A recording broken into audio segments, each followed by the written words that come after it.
आम्ही सातत्यानं सरकारच्या आर्थिक धोरणावर जो आक्षेप घेतो आहे ते आज सरकारने महाराष्ट्राच्या आर्थिक धोरणाचा जो अहवाल 2024 आणि 25चा आज सादर केला। त्या अहवालामध्ये सरकारने सांगितलं की राज्य आर्थिक संकटात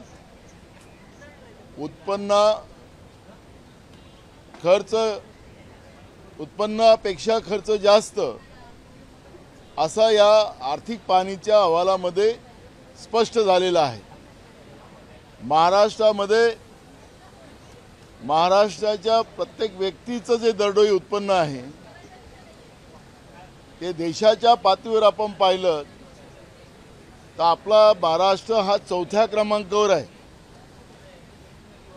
आणि तेलंगणासारखं राज्य हे दर व्यक्ती उत्पन्न जे आहे ते देशामध्ये 1 नंबरमध्ये आहे। तेलंगणामध्ये काँग्रेसचं सरकार आहे म्हणून हा भूमिका नाही आहे, पण ज्या पद्धतीनं कर्ज घेऊन दिवाळी साजरी करण्याचं काम आणि राज्याचा दिवाळा काढण्याचं काम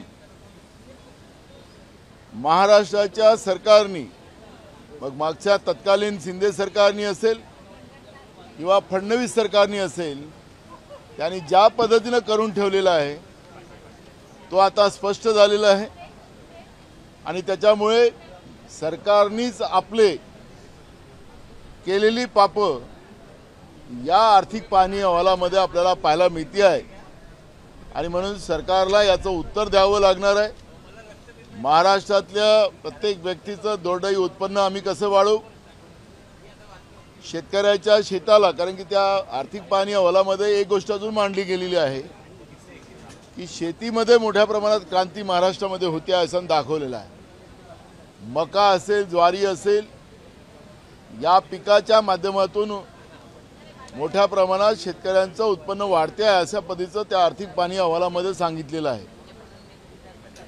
पण सरकारने आज जी काही घोषणा केली, मुख्यमंत्र्यांनी माननीय राज्यपालाच्या अभिभाषणावर उत्तर देताना सांगितलं की आम्ही शेतकऱ्यांना शेतीचं पंप आता लाईन आम्ही फ्री देतो आहे, पंपाची सौर ऊर्जाचा प्रकल्प आम्ही करतो आहे, पुढच्या काळात दिवसा लाईट आम्ही देऊ। पण ह्या घोषणा आपण 2014 ते 19चा काळ आपण पाहिला, त्याही काळात देवेंद्र फडणवीसांनी त्या काळातही ह्याच घोषणा केलेल्या होत्या। नदी जोडो प्रकल्पाच्या बद्दलची भूमिका सुद्धा 2018-2019 मध्ये देवेंद्र फडणवीसांच्या सरकारने केलेली होती। आजही त्यांनी माननीय राज्यपाल महोदयांच्या अभिभाषणावरचं उत्तर देत असताना सांगितलं की आम्ही येत्या काळामध्ये नदी जोडो प्रकल्पाच्या माध्यमातून विदर्भ, मराठवाडा आणि कोकण या भागाच्या नदी जोडो प्रकल्पाच्या माध्यमातून शेतकऱ्यांना पाणी, शेतीला पाणी, पिण्याचं पाणी, उद्योगाला पाणी या पद्धतीची व्यवस्था करू। पण हे घोषणाबाज जे सरकार आहे हे किती काळ या पद्धतीच्या घोषणा देत असतील याचा अंदाज महाराष्ट्राच्या जनतेला लागत नाही आहे। त्यांनी अजून एक आज आपल्या उत्तरात सांगितलं की आम्ही सोयाबीन घेतलं 4800 रुपयाच्या भावाने। विधानसभेमध्ये मुख्यमंत्री धडधड खोटं बोलतात आहेत। त्यांनी भाव ठरवला 4800 द्यायचा, पण वास्तविकात 3000-3500 रुपयामध्ये शेतकऱ्यांचा सोयाबीन घेतला गेला। धान उत्पादक शेतकऱ्यांची तीच परिस्थिती आहे, कापूस उत्पादकांची तीच परिस्थिती आहे, कांदा उत्पादक शेतकऱ्यांची तीच परिस्थिती आहे। ऊसाला पण सर्वत्र भाव मिळताना आपण पाहत नाही। आज पुरवणी मागण्या मंजूर सरकारने करून घेतल्यात, एकीकडे राज्यावर कर्ज आणि यांच्या पक्षाचे जे कारखाने आहेत त्या कारखान्याला मदत करण्यासाठी पुरवणी मागण्यामध्ये यांनी त्यामध्ये व्यवस्था निर्माण करून यांच्या बगलबच्च्या जे पक्षाचे यांचे कार्यकर्ते आहेत, नेते आहेत, त्यांना मदत करण्याची भूमिका त्याच्यामध्ये आपण पाहिलेली आहे। आणि म्हणून अशा पद्धतीचा हा थोतांड सरकार जे आज आपल्या इथं आलेलं आहे, महाराष्ट्राच्या जनतेची फसवणूक सातत्याने करताना आपण पाहतो आहे। आणि म्हणून त्यांच्याच आर्थिक पाहणी अहवालामध्ये सरकारचं संपूर्ण आर्थिक पितळ उघड झालेलं आहे एवढं या ठिकाणी मला म्हणावं लागणार आहे। त्याचप्रमाणे समग्र शिक्षण व्यवस्थेच्या माध्यमातून जे काही कर्मचारी महाराष्ट्रामध्ये लागलेले आहेत, अंगणवाडी मदतनीस ज्या कर्मचारी आहेत ते सुद्धा त्यांचं आंदोलन आज आझाद मैदानावर गेल्या 3 दिवसापासून सुरू आहे। एकीकडे उद्या 8 मार्चच्या माध्यमातून महिला दिवस आम्ही साजरा करायला निघालेलो आहोत। आज विधानसभेमध्ये याच्यावरची चर्चा सुरू झालेली आहे, पण मला खऱ्या अर्थानं म्हणायचं आहे की मदतनीस आणि अंगणवाडी सेविका आणि शिक्षण समग्र व्यवस्थेमध्ये ज्या आमचे कर्मचारी आहेत त्याच्यात महिलांचा मोठा भर आहे। कालच्या उन्हामुळे आजच्या उन्हामुळे अनेक महिला त्या ठिकाणी बेशुद्ध पडलेल्या आहेत आणि म्हणून सरकारला मी मगाशी विधानसभेत भूमिका मांडली की तातडीनं त्यांचे प्रश्न सोडवावेत, त्यांचं आंदोलन त्यांच्या न्यायिक मागण्या पूर्ण कराव्यात। मुख्यमंत्र्यांनी सांगितलं की आम्ही स्वतः त्या ठिकाणी आमचे मंत्री पाठवू आणि आम्ही आंदोलन सोडू असं आश्वासन त्यांनी दिलं। त्या आश्वासन पूर्तता त्यांनी करावी, तर सोमवारी पुन्हा या विषयाला घेऊन आम्ही त्या ठिकाणी सरकारला जवाब विचारू, ही भूमिका सुद्धा या ठिकाणी आम्ही स्पष्ट करतो आहे। पश्चिम महाराष्ट्र आणि विदर्भासाठी काय निघणार आहे बजेटमध्ये की फक्त घोषणापत्र म्हणजे राहणार आहे? हे सरकार पहिलेच 2 लाख कोटीच्या तुटीच्या याच्यामध्ये आज आहे, आर्थिक संकटात आहे। 10 लाख कोटीच्या वरचं कर्ज या महाराष्ट्रावर लादून ठेवलेलं या सरकारने आहे। कॉन्ट्रॅक्टरचे पैसे द्यायचे आहेत, कर्मचाऱ्यांच्या पगारांचे पैसे आहेत आणि राज्यामध्ये सगळीकडे यांनी ज्या पद्धतीनं विकासाचं बाऊ करून जे मतं लोकांची घेतलीत त्यामुळे महाराष्ट्रामध्ये आपण पाहतोय की सगळ्याकडे गड्ड्यांचं साम्राज्य आहे। उद्याच्या बजेटमध्ये सोमवारी होणाऱ्या बजेटमध्ये सरकार काय देते, लोकांवर टॅक्स लावतो काय आणि टॅक्सच्या माध्यमातून पैसे घेतात काय, पण आता टॅक्स आपल्याला लावताना आपण सरकार अलीकडे पाहत नाही। जेव्हापासून नरेंद्र मोदीचं सरकार या देशामध्ये आलं आणि बाबासाहेब आंबेडकरांचं आर्थिक धोरण बदलवून त्यांनी जीएसटी कायदा मोदी सरकारने आणला, भाजपने आणला, तेव्हापासून बजेटमध्ये त्याचं प्रयोजन करायचं नाही, पण दर महिन्याला जीएसटीच्या माध्यमातून जीएसटी वाढवून लोकांकडून पैसे लुटायचं काम हे सरकार करताना आपण पाहतोय। त्यामुळे सोमवारी होणाऱ्या बजेटकडे आमचं लक्ष आहे। राज्याच्या जनतेला या बजेटपासून मोठ्या अपेक्षा आहेत। हे जे सरकार आहे यांना 5वी बहुमत मिळालेलं आहे। या 5वी बहुमताचा फायदा महाराष्ट्राच्या जनतेला किती होईल ही आता सोमवारीच आपल्याला त्याच्यावरची चर्चा करता येईल। एकीकडे मराठी भाषेला अभिजात भाषेचा दर्जा देण्याचं काम मिळालं आणि त्याच्यामुळे मराठी भाषेचं महत्त्व वाढेल अशा पद्धतीची भूमिका भाजपच्या वतीनं आणि सरकारच्या वतीनं मांडली जाते। माझा सवाल आहे की आज डॉक्टर ढसाळ यांना नामदेव ढसाळ जे शीघ्र कवी होते, त्यांचं एक मोठं लेखन बहुजनांच्या हितासाठी त्यांनी जे केलेलं होतं, डॉक्टर बाबासाहेब आंबेडकरांचे ते अनुयायी होते, त्यांच्यावर एक पिक्चर त्यांना काढायचा होता आणि त्या पद्धतीचं त्यांनी ती तयारी केली, पण सेन्सर बोर्डाने डॉक्टर ढसाळांना बोलावलं आणि त्यांना रवींद्र सिंग नावाचा एक अधिकारी तिथं आहे सेन्सर बोर्डामध्ये, त्यांनी त्या ढसाळांना म्हणाले, डॉक्टर ढसाळांना की तुम्ही मराठे आणि वरून दलित तुम्ही सिनेमा कसं काढू शकतात, अशा पद्धतीचं वर्तन मानवी जीवनाला लाजवेल अशा पद्धतीचं वर्तन ते सेन्सर बोर्डामध्ये बसलेले रवींद्र सिंग नावाच्या अधिकाऱ्यांनी केलेलं आहे. डॉक्टर ढसाळचं क्लिप त्यांनी जे व्हिडिओ व्हायरल केलेला आहे ते मी ऐकत होतो. तर खरं तर या पुरोगामी महाराष्ट्रामध्ये, शाहू फुले आंबेडकरांच्या महाराष्ट्रामध्ये या पद्धतीचं वर्तन सेन्सर बोर्डाचा अधिकारी करत असेल आणि त्याला मराठी आणि मराठा भाषा वापरून आणि दलित आहे म्हणून तुम्ही सिनेमा कसा काढू शकतो असं म्हणत असेल तर ही महाराष्ट्रासाठी आजची घटना ही जी आहे, ज्या पद्धतीचे वर्तन झालेलं आहे ती काळीमा फासणारी आहे. सोमवारी आम्ही विधानसभेत हा मुद्दा उपस्थित करू आणि सरकारला सांगू की अशा अधिकाऱ्याची मुस्कटदाबी करा, त्यांना हातकड्या मारून बाहेर काढा आणि असं पुढच्या काळात होता कामा नये.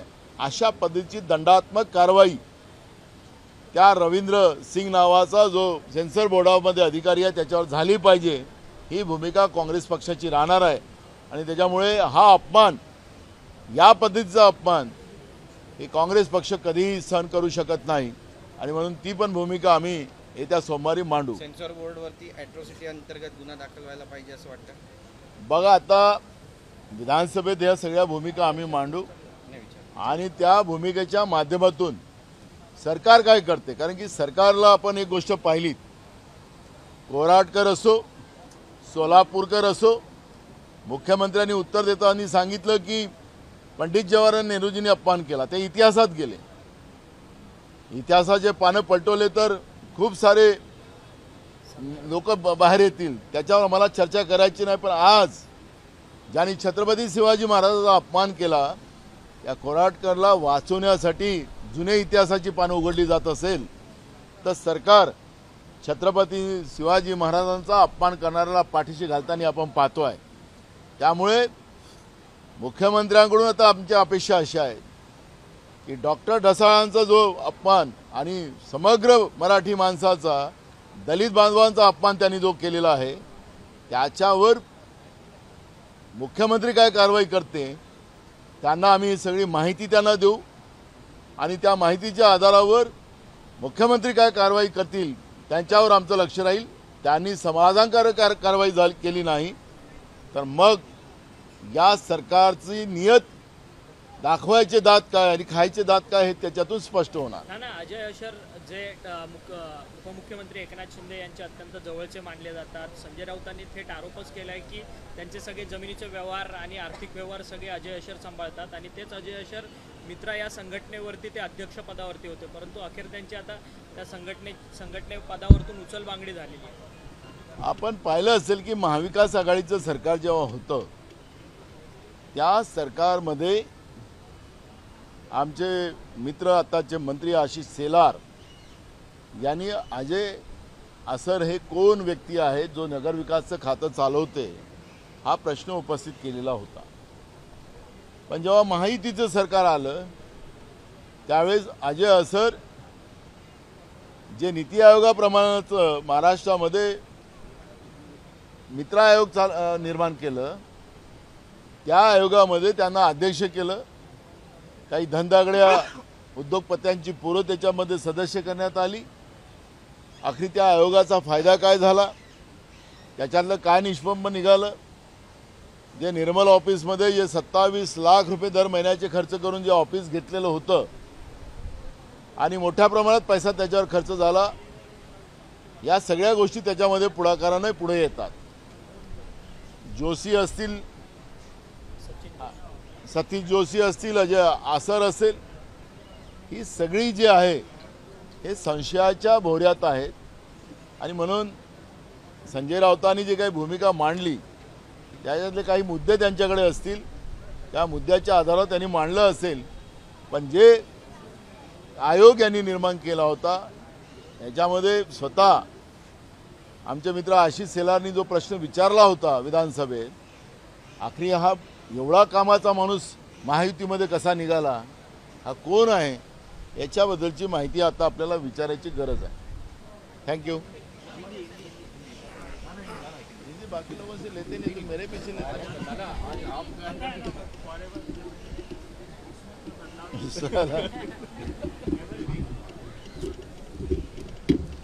आज बीजेपी द्वारा जो है बिल एक प्रेजेंट किया गया प्राइवेट बिल लव जिहाद और धर्मांतरण को लेकर उन्होंने कहा है मुनगंटीवार में कि इस प्रकार से राज्य में धर्मांतरण जबरन धर्मांतरण पर रोक लगाने के लिए हम ये बिल ला रहे हैं। आपकी भूमिका क्या इसमें? मुझे लगता है कि सरकार इनकी है, कानून बनाने का अधिकार भी इनका है। अब मुनगंटीवार जी प्राइवेट बिल लाकर क्या दिखाना चाहते हैं ये मुझे पता नहीं है। उसके पीछे का उद्देश्य क्या है वो हमें पता नहीं है। लेकिन हमने जो महाविकास आघाड़ी के सरकार में शक्ति कानून का एक व्यवस्था बनाया था महिलाओं के अत्याचार के बारे में, इसमें ये सब प्रावधान थे। क्या शक्ति कानून पारित करने में इनको क्या प्रॉब्लम हुआ? राष्ट्रपति महोदय के पास वो पेंडिंग पड़ा हुआ है। देश में सरकार इनकी, राज्य में सरकार इनकी, राज्य के गृह मंत्री इनके, क्या इनके मंत्री के ऊपर, इनके गृह मंत्री के ऊपर, इनके मुख्यमंत्री पे इनका भरोसा है कि नहीं? ये सब सवाल खड़े होने वाले हैं। इसलिए उनका प्राइवेट बिल जब आएगा उसका क्या अर्थ निकलता है उसके आधार पर हम इस बात को बात करेंगे। लेकिन मेरी आज ही ये बात को मेरी एक सोच है कि उनके सत्ता पक्ष के विधायकों का अपनी सरकार पे भरोसा नहीं है और इसलिए माजी मंत्री और आज के विधायक सुधीर मुनगंटीवार एक प्राइवेट बिल लाकर क्या जताना चाहते यह हमें पता नहीं। क्या मुस्लिम समाज को दबाने का प्रयास या उनके ऊपर और सप्रेशन लाने का प्रयास किया जा रहा है इस बिल द्वारा? देखो, मुझे जब प्राइवेट बिल आएगा उस पर डिस्कशन होगा। लाने देना कि नहीं लाने देना उसको वो विधानसभा अध्यक्ष के अधिकार होते हैं, सरकार से उनकी बात होगी। जब आएगा उस पर तब डिस्कशन करेंगे और उसका उद्देश्य क्या है वो तब समझेंगे, तब हम बात करेंगे। सरकार का या वो सामान्य सदस्य का जो भी कोई उद्देश्य है और उसका बिल के समय आएगा तब उसके ऊपर बात करेंगे तो अच्छी रहेगी।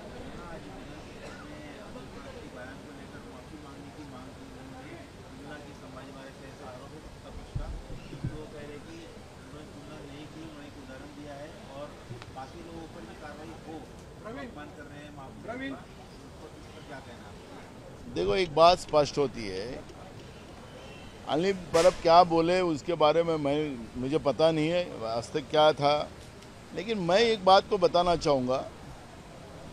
छत्रपति शिवाजी महाराज का नाम लेकर महाराष्ट्र में ये सत्ता में आए। आज भी मुख्यमंत्री ने छत्रपति शिवाजी महाराज का नाम लेकर ही उनके विचारधाराओं के साथ ही हम सरकार चला रहे, ये बात की पुष्टि की है। तो मेरा सवाल होता है कि छत्रपति शिवाजी महाराज का नाम लेना लेकिन उनकी कृति में नहीं आना। शिवाजी महाराज कहते थे कि मेरे किसान के सब्जी को भी उसके एक दंगल को अगर हाथ लगे तो उसकी हम अंगूठी छाट देंगे, उंगली छाट देंगे। इस तरह की बात शिवाजी महाराज कहते थे। किसानों के हिताहित थे। क्या ये सरकार रोज किसानों की आत्महत्या कर रही है? सरकार की कथनी और करनी में बहुत फर्क है। सरकार शिवाजी महाराज का नाम लेकर अगर लोगों को गुमराह कर रहे होंगे और किसानों को आत्महत्या करने के लिए बाधित कर रहे होंगे तो ये सरकार शिवाजी महाराज के विचारधारा की है कि नहीं है? जैसे औरंगजेब ने अपने भाई को, अपने पिताजी को जेल में डालकर उनको तकलीफ दी थी, वही बात ये सरकार महाराष्ट्र के किसानों के प्रति कर रही है, युवाओं के प्रति कर रही है। हॉस्पिटल में व्यवस्था नहीं है, गरीब आदमी परेशान है। तो मुझे यह कहना है कि भाई तुम छत्रपति शिवाजी महाराज के विचारधारा से अगर सरकार चला रहे हो तो देव, लेकिन शिवाजी महाराज के विचारधारा तुम्हारी कुछ नजर ही नहीं आ रही है। तो इसका मतलब है कि हमने किसी को बोला नहीं कि औरंगजेब वाले हो तुम, लेकिन आप जब शिवाजी महाराज के विचार की बात करते हो तो शिवाजी महाराज के विचारधारा के आधार पर सरकार चलना चाहिए, तभी आपको इस सब इतिहास की आपको मालूमात है। इतिहास को आप समझकर हमारे जो भगवान दैवत है शिवाजी महाराज, उनके विचार से सरकार चल रही है ऐसा हम बोलेंगे। लेकिन आज तो सरकार वैसी नहीं चल रही है, तो इसलिए मैं किसी को औरंगजेब नहीं बोलना चाहता, लेकिन विचारधारा जो है, जिस तरह से सरकार काम कर रही है, वो सरकार एक जिस तरह से औरंगजेब जिस तरह से सबको परेशान करता था, वही विचारधारा से सरकार चल रही है। तो हम इनको औरंगजेब नहीं बोल रहे, लेकिन विचारधारा तो उसी तरह की दिख रही है। शिवाजी महाराज की विचारधारा का कुछ अंश ही नहीं नजर आ रहा है। अगर ये विचारधारा न हो, तो विचारधारा हो तो किसान को न्याय मिलती। महाराष्ट्र के किसान आत्महत्या नहीं करता, और आज सबसे ज्यादा अगर देश में किसान आत्महत्या करता ज्यादा होगा तो महाराष्ट्र में होता है। तो इसलिए ये इतिहास और ये बात को विषय को डाइवर्ट करने के लिए इस तरह की बात ना लाए। लोगों के हित के लिए वो काम करें और शिवाजी महाराज के विचारधारा के साथ महाराष्ट्र की सरकार चले, यही हमारी विनती है और सरकार करे। सर, नामदेव ढसाल परिवार का आरोप है कि फिर एक बार सेंसर बोर्ड ने नामदेव ढसाल और दलित को लेकर जो है अपमान किया है, इसको लेकर क्या कांग्रेस की भूमिका है? जिस तरह से नामदेव ढसाल जी जो थे, एक शीघ्र कवि थे, एक विचारवंत थे, एक लेखक थे, बहुजन विचार को हमेशा लोगों के सामने रखते थे, बाबा साहब अम्बेडकर के अनुयायी थे। उनके ही परिवार के डॉक्टर ढसाल, उनको उनके ऊपर एक पिक्चर निकालनी थी। सेंसर बोर्ड में उनकी एप्लीकेशन गई। रविंद्र सिंह नाम के एक अधिकारी, जिन्हें डॉक्टर ढसाल को जिस तरह से बात कही, उसके आधार पर जो वीडियो आज सामने आया, वो महाराष्ट्र को कलंक लगाने का निकला। एक तरफ मराठी भाषा को अविभाज्य दर्जा दिया गया है और उसका बीजेपी और सरकार बड़ी अपनी शाबाशी खुद ले रही है, तो हम सवाल सोमवार को खड़ा करेंगे। कल और परसों छुट्टी है।